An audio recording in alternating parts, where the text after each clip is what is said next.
Coba Anda bayangkan rutinitas pagi Anda hari ini. Anda bangun, buka ponsel, dan dalam 5 menit pertama, Anda mungkin udah menyerap puluhan informasi. Bener banget. Kayak berita politik, harga saham, tips kesehatan, sampai drama selebriti terbaru. Kita punya akses ke lebih banyak fakta di ujung jari kita dibandingkan gabungan para sarjana di zaman Renaissance. Iya, luar biasa emang. Tapi pertanyaannya, apakah semua informasi itu bikin kita jadi manusia yang lebih bijaksana? Atau jangan-jangan konsep tentang apa itu pengetahuan sebenarnya udah berubah total tanpa kita sadari? Itu pertanyaan yang sangat mendasar. Selama berabad-abad kita punya pandangan romantis bahwa pengetahuan itu mengubah jiwa. Kalau di tradisi Jerman, ada istilah Bildung, pembentukan diri. Building, oke. Yah, jadi Anda membaca buku, Anda merenung, dan karakter Anda terbentuk, pengetahuan itu hidup di dalam diri Anda. Tapi hari ini, pengetahuan terasa lebih beroperasi di luar diri kita.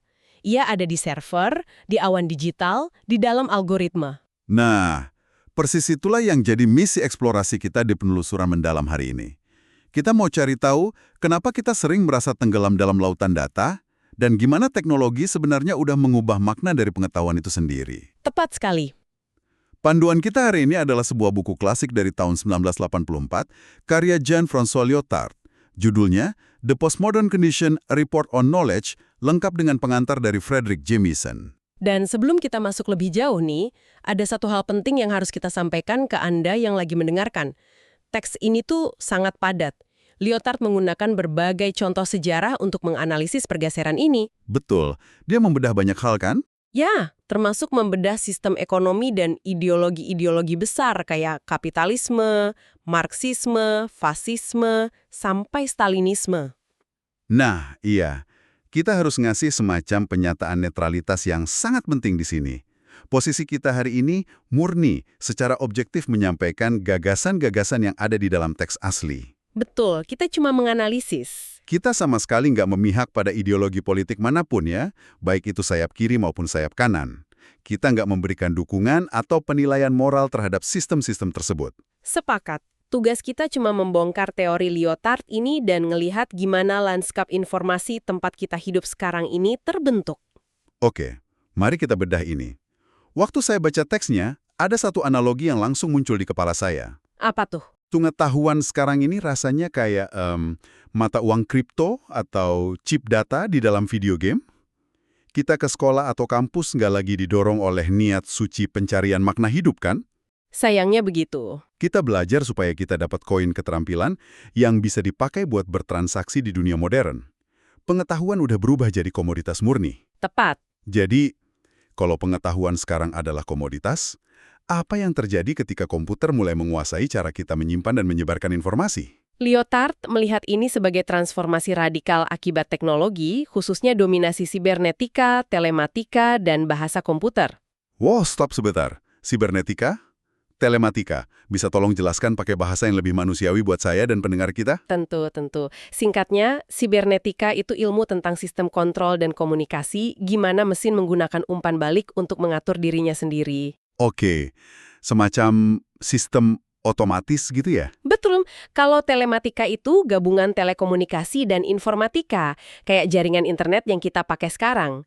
Intinya, Lyotard bilang bahwa di masyarakat komputerisasi, syarat utama sebuah pengetahuan adalah ia harus bisa diterjemahkan jadi kuantitas informasi, alias data. Jadi kalau saya punya sebuah kearifan lokal, intuisi, atau pengalaman spiritual, kalau itu nggak bisa diterjemahin ke dalam bahasa komputer, nasibnya gimana? Akan ditinggalkan. Apapun yang tidak bisa dikuantifikasi akan dibuang oleh sistem. Wow! Ya, karena pengetahuan diproduksi untuk dijual dan dikonsumsi untuk nilai tukarnya, bukan lagi untuk mengembangkan pikiran manusia.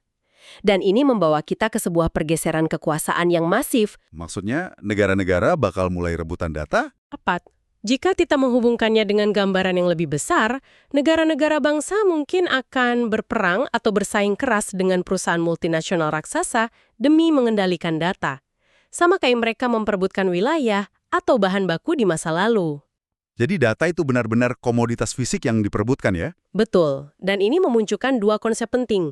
Ada pengetahuan pembayaran dan pengetahuan investasi. Oke, coba saya tebak.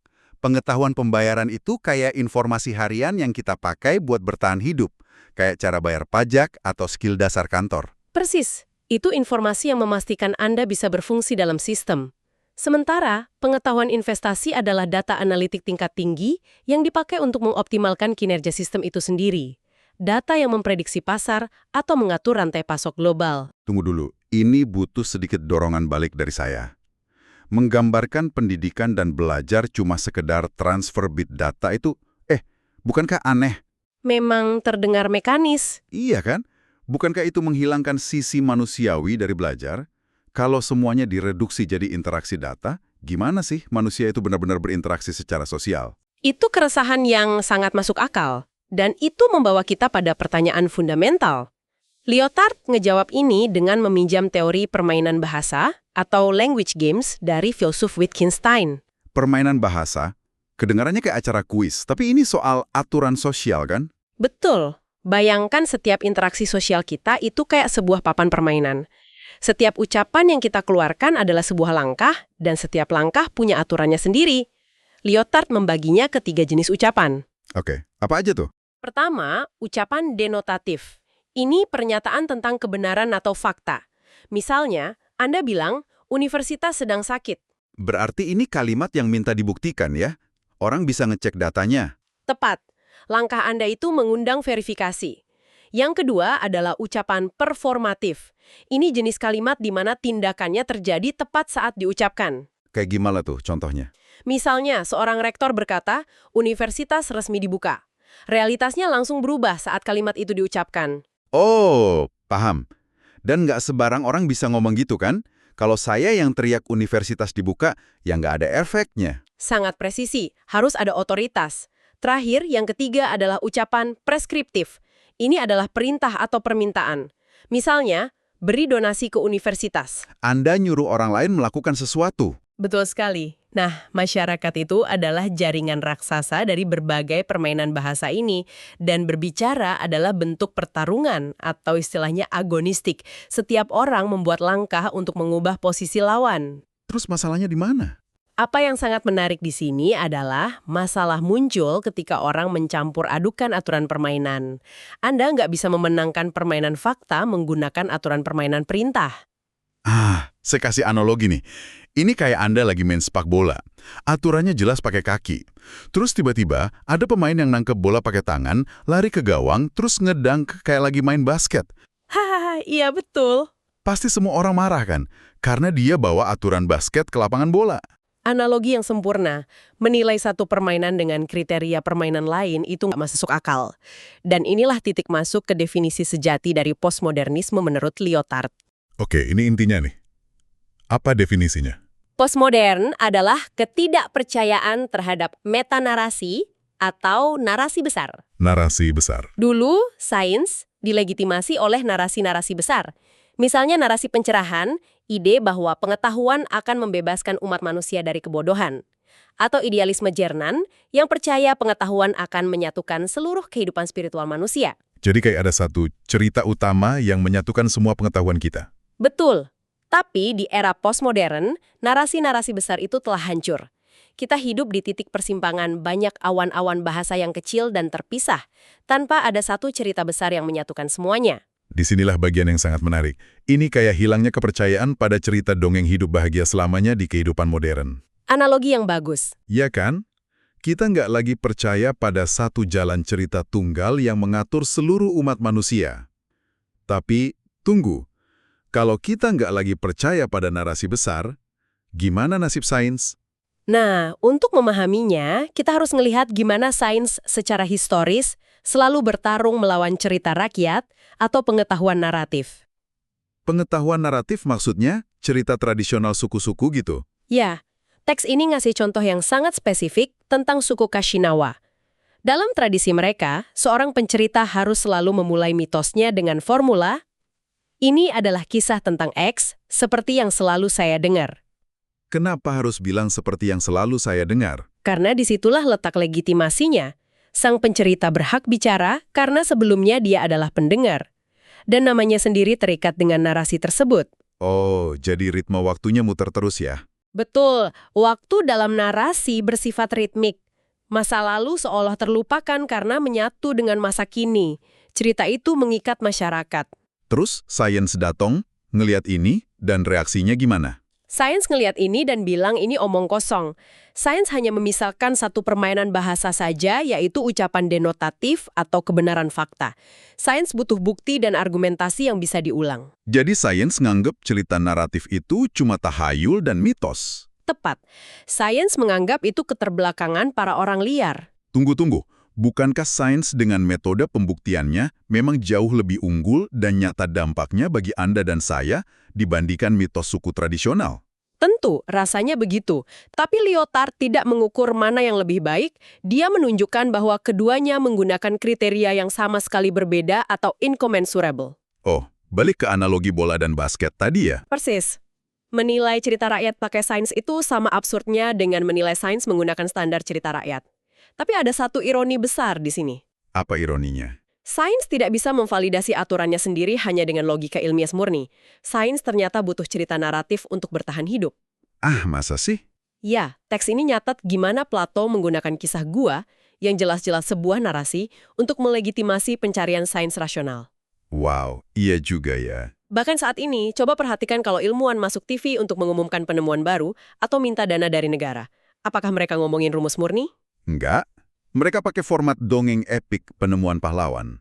Kayak, kami akan menyelamatkan umat manusia dari penyakit ini. Betul. Mereka pakai narasi besar demi dapat dana.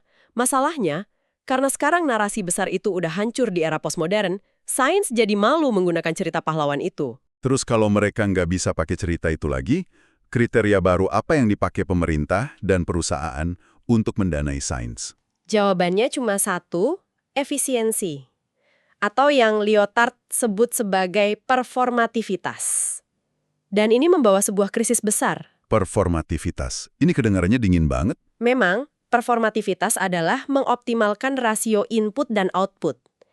Gimana caranya memaksimalkan hasil sambil meminimalkan energi atau biaya? Kayak metrik perusahaan. Betul. Legitimasi sekarang ada pada kekuasaan. Pengetahuan cuma didanai kalau ia bisa meningkatkan kekuasaan atau efisiensi sistem. Kalau riset Anda nggak bisa membuktikan hal ini, riset Anda akan diabaikan dan mati. Jadi nilai sebuah kebenaran kalah sama nilai kegunaannya untuk pasar kapitalis. Tepat. Dan ini mematikan esensi dari universitas tradisional. Universitas bukan lagi tempat untuk mencetak elit liberal yang mencari kebenaran mutlak atau emansipasi umat manusia. Terus, mahasiswa dianggap apa dong? Mahasiswa cuma dilihat sebagai komponen sistem. Universitas bertugas mencetak tenaga ahli profesional untuk mengamankan posisi negara di pasar global atau sekedar memberikan pelatihan ulang buat orang dewasa yang skillnya udah usang. Berarti dosen dan profesor juga terancam dong? Sangat. Figur profesor menjadi usang. Kalau tujuannya cuma transfer pengetahuan fakta, itu bisa dilakukan jauh lebih efisien oleh terminal komputer dan bank data. Nggak butuh manusia di depan kelas. Gila. Meminjam konsep dari sosiolog Niklas Luhmann, ada aspek teror dari sistem ini. Sistem berkata kepada Anda, beradaptasilah dengan tujuan kami, jadilah efisien, atau Anda akan disingkirkan. Jadi, apa arti dari semua ini? Ini kayak bayangin pergantian dari restoran slow food yang penuh seni dan dimasak pelan-pelan jadi pabrik makanan cepat saji. Analogi yang sangat pas.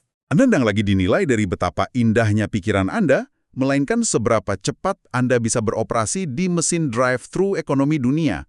Kalau telat sedetik, Anda dipecat. Betul sekali. Dan dengar ini semua, pendengar mungkin merasa bahwa sains telah jadi mesin deterministik yang dingin dan penuh perhitungan mutlak kan? Banget. Rasanya udah nggak ada ruang buat kreativitas atau kebetulan. Tapi jangan salah. Sains mutakhir abad ke-20 justru menemukan hal yang sebaliknya. Sains terdepan kita malah menghancurkan ide tentang determinisme dan stabilitas. Gimana? Sains ngebrontak dari efisiensinya sendiri. Iya, sistem performativitas kan berasumsi bahwa segala hal bisa dihitung secara pasti. Kayak iblis Laplace, entitas teoritis yang tahu setiap variabel atom di alam semesta, jadi dia bisa memprediksi masa depan dengan sempurna. Semacam determinisme absolut. Betul. Tapi fisika kuantum menghancurkan ide ini. Lyotard mengutip eksperimen mengukur kepadatan udara pada ruang mikro. Kalau diukur secara makro, stabil. Tapi begitu di ruang mikro, hasilnya sangat tidak stabil dan acak secara probabilitas. Artinya, alam semesta di level dasarnya emang nggak bisa diprediksi. Tepat. Terus ada lagi Benoit Mandelbrot dan fraktalnya. Kalau Anda mencoba mengukur garis pantai Britani di Prancis, kurvanya sangat tidak beraturan. Kurva tak beraturan itu dulunya dianggap anomali, tapi ternyata itu adalah hal yang normal di alam. Alam emang nggak garis lurus ya. Dan contoh favorit saya René Thom dan teori bencana atau catastrophe theory. Dia menggunakan contoh perilaku anjing.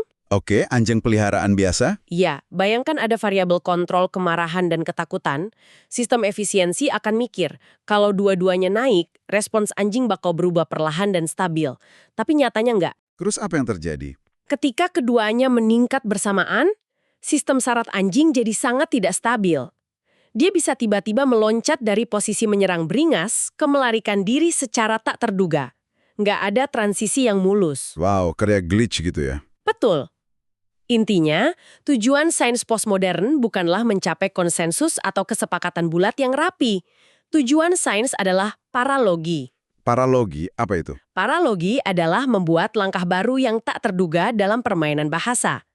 Menghasilkan ide-ide baru, mematahkan aturan, dan secara harfiah menghasilkan hal yang tidak diketahui. Ini memunculkan satu pertanyaan penting nih. Kalau esensi sains terdepan itu berfokus pada ketidakpastian dan paralogi, mencari yang baru dan aneh, kenapa masyarakat kita justru dipaksa masuk ke dalam kotak efisiensi dan kontrol yang super kaku? Ya paradoksnya, sistem yang berkuasa butuh stabilitas, sementara pengetahuan sejati butuh ketidakstabilan.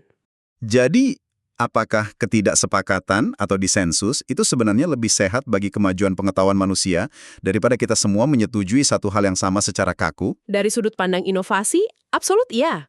Konsensus itu cuma titik henti sementara, bukan tujuan akhir. Wah, luar biasa. Jadi, kenapa semua bahasan filosofis ini penting banget bagi Anda sebagai pembelajar? Tentu ada relevansinya. Jelas, kalau Anda ngerasa kewalahan sama beban informasi setiap hari, atau Anda merasa tuntutan di tempat kerja buat selalu efisien dan berkinerja tinggi itu menguras jiwa Anda, itu karena Anda sedang mengalami kondisi postmodern ini secara langsung. Iya, Anda dipaksa memainkan permainan dengan aturan efisiensi. Padahal, hakikat pengetahuan yang sebenarnya adalah menemukan hal-hal baru dan imajinatif di luar aturan tersebut. Sekedar data. Nah, untuk menutup penelusuran kita hari ini, kita mau ninggalin Anda dengan satu ide ekstrim dari bagian akhir teks Lyotard ini. Sesuatu yang sangat radikal. Ya, gimana kalau solusi untuk mematahkan teror dari sistem performativitas yang kaku ini adalah dengan memberikan publik akses gratis seutuhnya ke memori dan bank data global? Bayangkan kalau kita semua punya informasi yang sempurna, sama seperti para penguasa. Akankah permainan bahasa kita berevolusi jadi ruang diskusi bebas tanpa akhir, di mana pengetahuan baru terus meledak?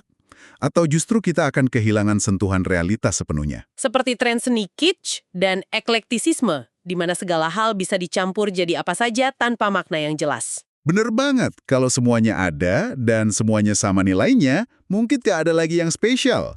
Itu sesuatu untuk Anda renungkan sendiri saat Anda kembali mengarungi lautan data hari ini. Sebuah pertanyaan yang terbuka. Oke, terima kasih banyak kepada Anda yang udah ikut serta dalam penelusuran mendalam atas teks ini sampai akhir. Sampai jumpa di diskusi kita selanjutnya.